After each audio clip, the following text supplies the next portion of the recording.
Right, so the first community electric car has arrived today. It's a Nissan Leaf. So Glyn's here. Glyn, can you tell us a bit more about electric cars in general? Yeah, sure. So this is a fully electric Nissan Leaf.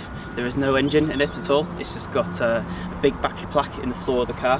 This has got a 40 kilowatt hour battery pack, so that's enough to drive about 150 miles on a single charge. It'll take about between 5 to 6 hours to recharge from a standard electric car charging point, or you could also recharge in about 30 minutes from a rapid charger point that you get in motorway service stations. So I've just got a few questions for you now. They might sound a bit silly, but I think it's something that all of us secretly want to know.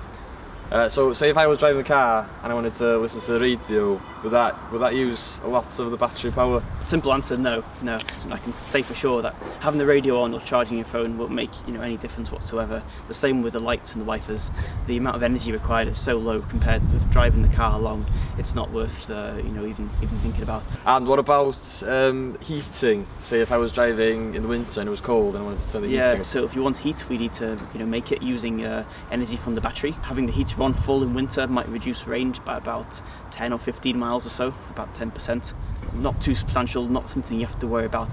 One final question. So if I charged the car and it was fully charged, how far can I go from Porthmadog? Yeah, so the range of this car is approximately 150 miles. That depends a lot about how you drive it. If you drive it gently, you'll probably get up to about 170 miles.